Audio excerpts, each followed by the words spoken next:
Brough of Birsay is a tidal island off the northwest coast of mainland Orkney, Scotland.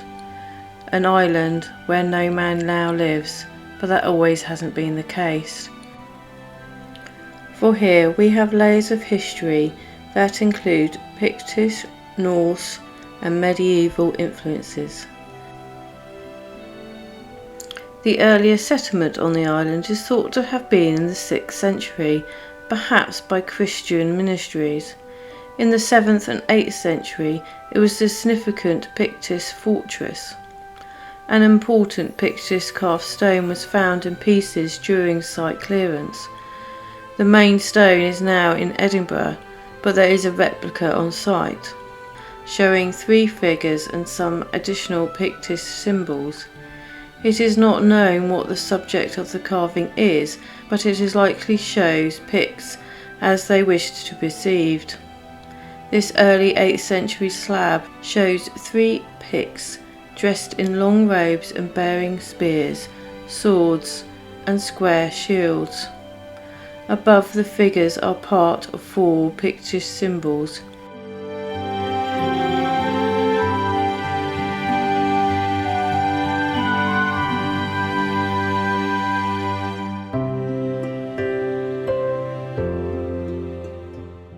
The arrival of the Norse in the 9th century begins a new era for this island. The island became an important settlement, serving as seasonal trading post and a hub of political activity. The Norse settlers left behind archaeological remains, including the foundation of longhouses, a church which overlaid the earlier Pictish settlement.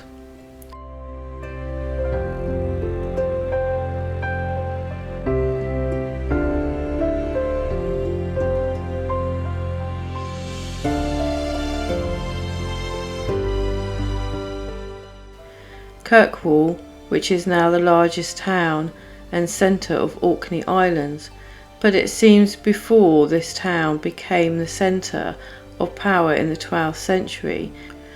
Birsay was the seat of the rulers of Orkney.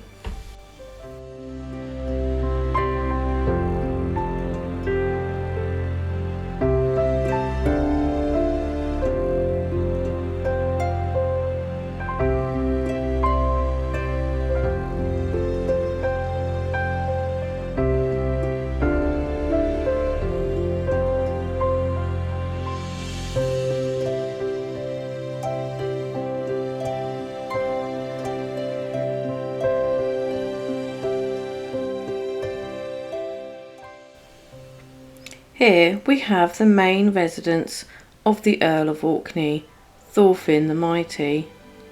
Thorfinn was one of the most powerful and renowned Earls of Orkney, born around 1009. Thorfinn's rule began in his early teens following his father's death in 1014. Over the course of his life, Thorfinn expanded his territories significantly, establishing control over much of Northern Isles, part of mainland of Scotland, and even lands in Ireland and England. Known for his formidable presence, he navigated alliances and conflicts with both Norwegian and Scottish crowns, often engaging in complex power dynamics to maintain his dominance. Thorfinn's legacy is marked by his efforts to consolidate and enhance the influence of the Earldom of Orkney, securing its place as a power in the North Atlantic during the early medieval period. His reign, which lasted until his death in 1065, is documented in various sagas and historical records, reflecting his significant impact on the region's history. One of the most significant Norse contributions to this island is the remains of a Romanesque church, believed to have been built in the 11th century.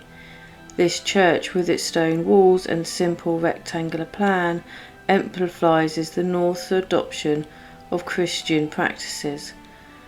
and their integration into the broader medieval European culture sphere.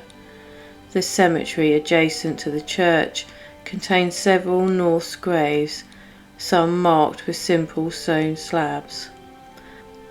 Following the Norse period, the island continued to be an important site through the medieval period. The island's strategic location made it a valuable defensive position. It is believed that a small fortress or stronghold was established on the island during this time. The presence of medieval artifacts such as potteries and tools indicates continued occupation and use of the island well into the late medieval period. Today, the island is a protected historic site managed by Historic Environment Scotland. It attracts visitors from around the world who come to explore its well-preserved ruins and to experience the unique atmosphere of a tidal island. This island shows the transition from Pictish to Norse to the medieval Scottish culture. Its archaeological remains offer invaluable insights into the lives of its ancient inhabitants, their adaptation to the changing political and cultural landscape over the centuries.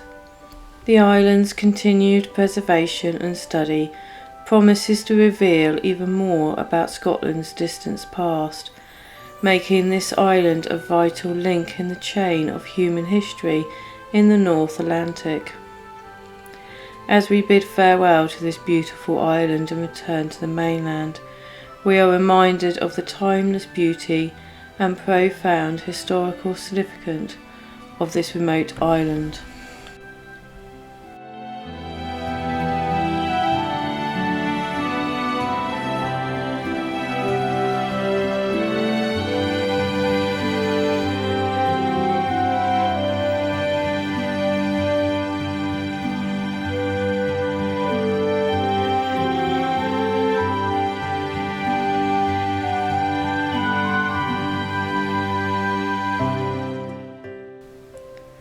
A short distance away, we arrive at a historical ruin.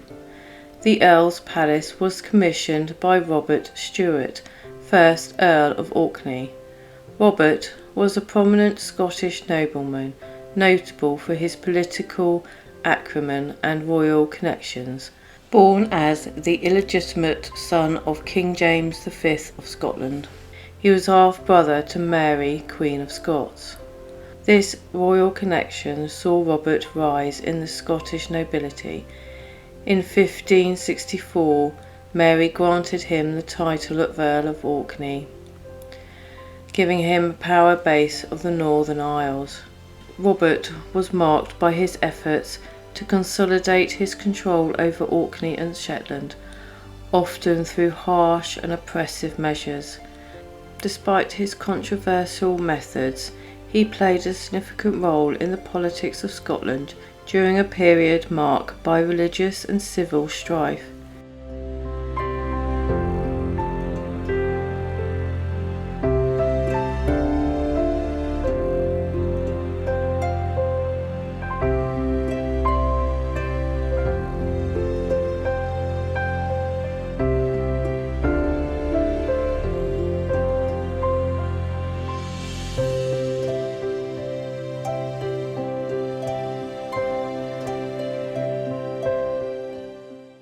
His legacy is a complex blend of ruthless ambition and strategic political influence.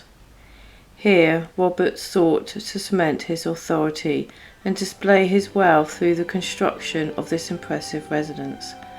The palace was not merely a home, but a potent symbol of Stuart's dominance over the Orkney Islands. It served as the administrative and social hub for the Earl, where he entertained guests, held court, and managed his estates. Architecturally, the Earl's Palace is a fine example of Renaissance style in Scotland, characterised by its sophisticated design and elaborate detail.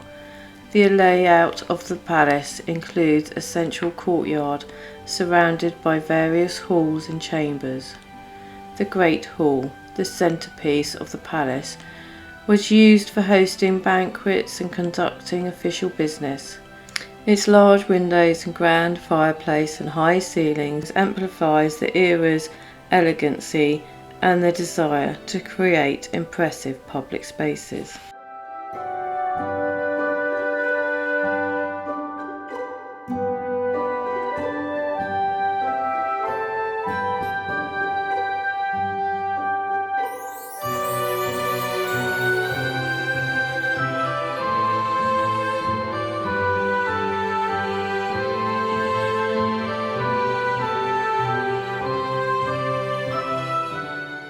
The private chambers of the palace were equally significant, designed to offer comfort and luxury to the Earl and his family.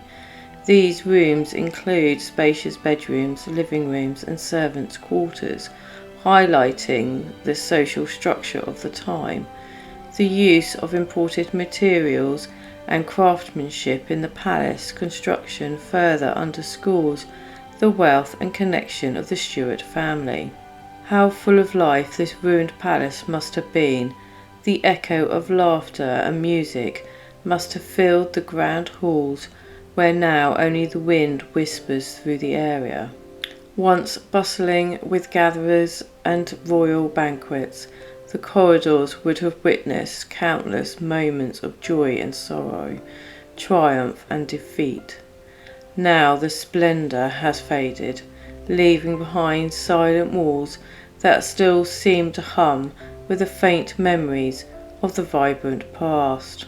This once grand palace did not remain the centre of power for long.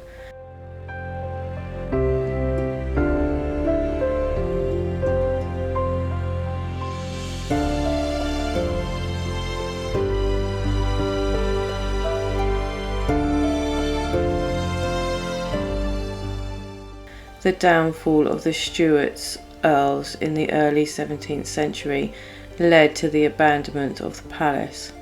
Over time, the elements and neglect took their toll, reducing this once majestic residence to ruins. Today, the ruins of the Earl's Palace are preserved by the historic environment of Scotland and are open to the public. Visitors can wander through the remains, exploring the Grand Hall, the private chambers and the defensive features that hint at the turbulent times in which the palace was built. The Earl's Palace stands as a symbol of the Renaissance ambition and the complex history of the Scottish nobility. Its construction by Robert Stewart, 1st Earl of Orkney, reflects the desire for power and prestige, while the features highlight the sophistication of the period. Despite its decline into ruins, the palace remains a significant cultural landmark, offering valuable insight into the past. The story of the Earl's Palace is the story of ambition, power, and inevitable passage of time, making it a fascinating subject for anyone interested in history and architecture. Thank you for joining me on this journey through the ages. I hope this exploration has not only informed but also inspired a deeper appreciation for the rich tapestry of human history woven into the fabric of places like this.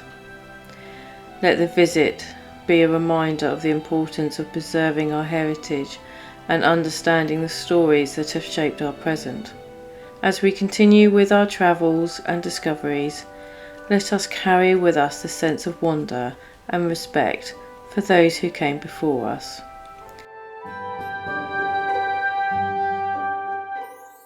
Before I go, I'd like to say a big thank you to the viewers and subscribers, to the Patreons and to those who have bought me a coffee. Your support makes it worthwhile. If you would like to support the channel, the links are in the description below. So if you're new here, don't forget to give it a thumbs up. Subscribe to the channel for more contents like this. Also click that notification bell so you'll never miss an update. And until the next time, stay safe.